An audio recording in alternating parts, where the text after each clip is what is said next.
Hey everybody, it's Jason Blaha here, and today I want to talk to you guys a little bit about why I'm only doing a handful of exercises, why I'm not doing many accessory exercises. And some people have kind of wondered, why did you lose strength? Why did you stop doing certain exercises? It seemed like you weren't training that hard for about a year.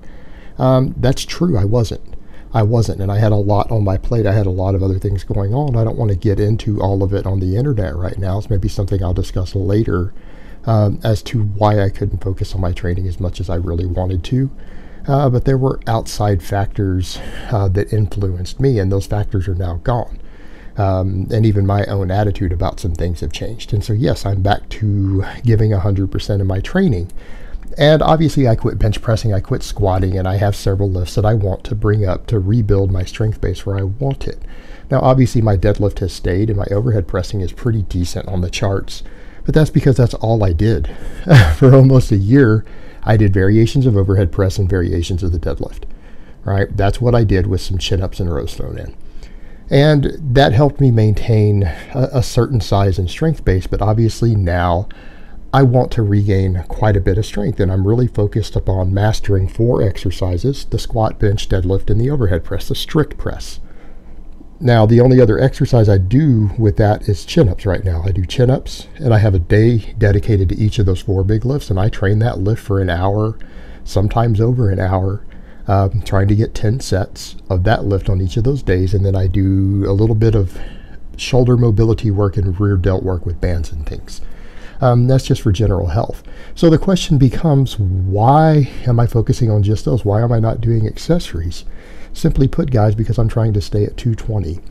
Due to health issues that run in my family, heart disease, everything else, I already know from speaking to doctors, I really ideally don't need to be over 220 pounds. It's just not a good idea. And I may eventually, and will eventually, drop even lower than that. I'll probably drop down to about 200-ish. But for now, I feel like I need to rebuild a strength base, get my energy turnover up higher, just to make that transition lighter, easier. And I just want to kind of build the best strength base I can at 220. So basically I need to recomposition. So I do a lot of conditioning work. My diet's on point. But when it comes to training, what people need to understand, it comes down to efficiency of your training and specificity of training. We know now, based on all the studies, rep range doesn't matter for hypertrophy. What matters for general hypertrophy is how much workload did you do. In other words, if you move on a given exercise with the same range of motion 10,000 pounds, it doesn't matter what sets and reps you use to get there. In other words, 7 sets of 3 with a similar intensity produces the same hypertrophy that 3 sets of 10 does. Pretty strong data at this point on that, even by pro bodybuilding researchers who really think bodybuilding is amazing have even concluded this. But they're just like, well, it takes longer, but they also noted that you get stronger. In other words, lifting heavier with lower reps gives you more strength per ounce of muscle mass that you gain. Gain the same muscle, you just get a little stronger with it, but it takes more time in the gym. So considering that I am trying to build muscle, obviously I'm doing low reps with high volume because I need a recomposition while gaining as much strength as I possibly can. Now, because I'm focused upon several general exercises that are big basic exercises on getting as strong as possible again on those exercises, people will say, well, why don't you do accessory movements? Why aren't you doing much? Well, the chin-ups are an accessory movement. The reason I'm not really focusing on many accessories at all at this point is because I'm not bulking. I'm not bulking. And if you want to get better at something, you need to do the thing you want to get better at. You need to understand accessory movements, special exercises, things like that have carryover for certain weak links, but they don't give you quite as much carryover as practicing what you actually want to get good at. This isn't a difficult concept to understand. Throwing a spear or a javelin will probably help you slightly at throwing a baseball. But throwing a baseball will probably get you better at throwing a baseball quicker, getting more speed and power behind it. There's carryover, just not as much. Accessory movements come in when you deal with volume issues, maximum recoverable volume. You need to add more volume with a easier to recover from exercise, or you have a weak point that you need to address. Or you're dealing with injury prevention by exercise variation. In my case, I did a lot of exercise variation. I only recently started back squatting again. I only recently started doing a normal bench press again with a standard width. I actually only even started close gripping recently too. I have done variations of the deadlift, and the back squat I started front squatting first for a while, then I went back to the back squat. You don't need to change up things for injury prevention all the time. That's what people misunderstand. When we say doing alternative exercises for a while to reduce overuse injuries, or to get strong through different bar paths to help you not get hurt when you have accidents or something goes wrong, doesn't mean you have to do it year round. It means maybe a month or two out of the year, throughout the year, you can spend some time getting stronger on alternative exercises. I've already done all that. I've done 4 different variations of the overhead press.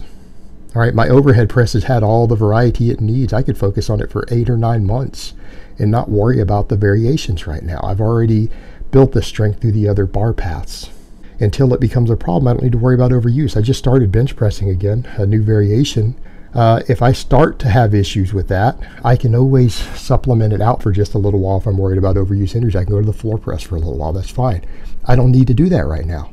Went back to conventional deadlift to focus on it, but I've been doing deficit deadlift. I've already done a variation that works the muscles differently. Strict press, I've been doing all these other variations. So I'm already doing what I'm doing now, these 4 basic lifts. I've already built a base again on alternative exercises. Now I just need to get these primary exercises as strong as possible. So we come back to the specificity of training.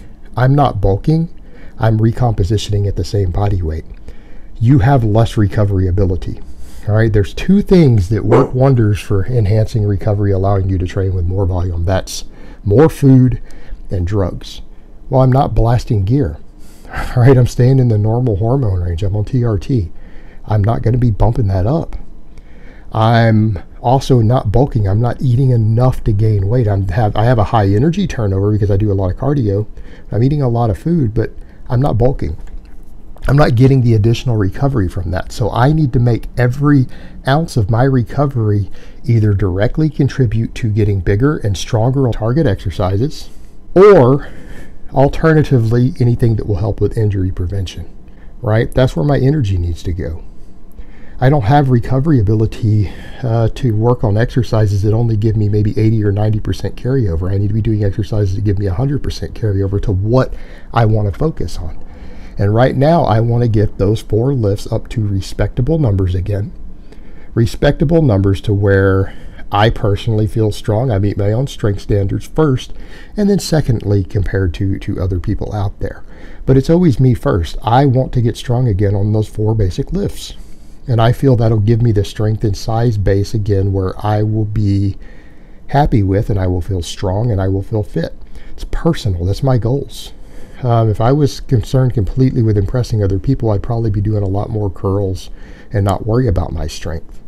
Because everyone's impressed by abs and leanness and biceps on YouTube. Let's just be realistic here. But building my strength standards is about being the best version of myself, of what I want to be. And I want to get strong at those 4 lifts. And there are other lifts I'll work in, but I need to master these 4 first, where I want them.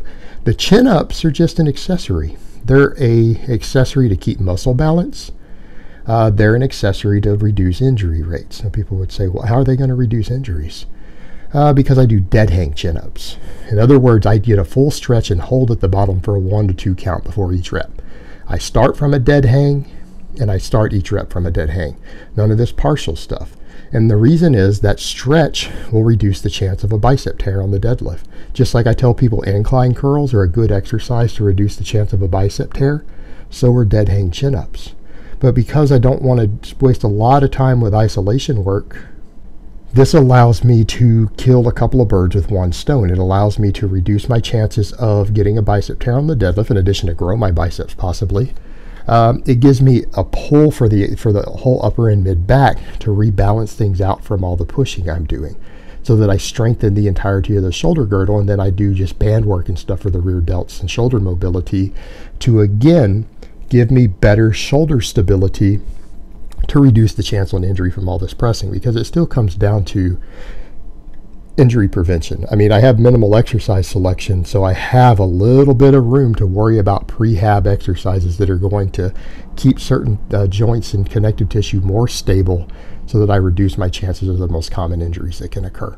And it's as simple as that, guys. It's just about I don't have energy to waste as far as recovery ability on any ounce of muscle or exercise or anything that's not going to directly improve what I want. And I will grow slowly, albeit on a recomp, doing what I'm doing. But I need every single drop of muscle that I gain to directly contribute to my goals in the most efficient way possible. And I need to not get hurt while doing so. So that's the reason my exercise selection is minimal. If I was blasting a bunch of gear or I was bulking, there would be a lot more room for better exercise variety. But as it stands, I don't have the recovery as pretty much a 41-year-old male on TRT who's not bulking. I have a limited amount of recovery ability to get away with. And I'm training hard and busting my ass. And if I don't do so carefully, I'm going to burn out. I'm going to get hurt. I'm going to fail. And I don't want that option to happen, so we have to approach this intelligently. All right, guys, but that's really all I have to say on that today. I hope it's been informative, and I will talk to you guys next time.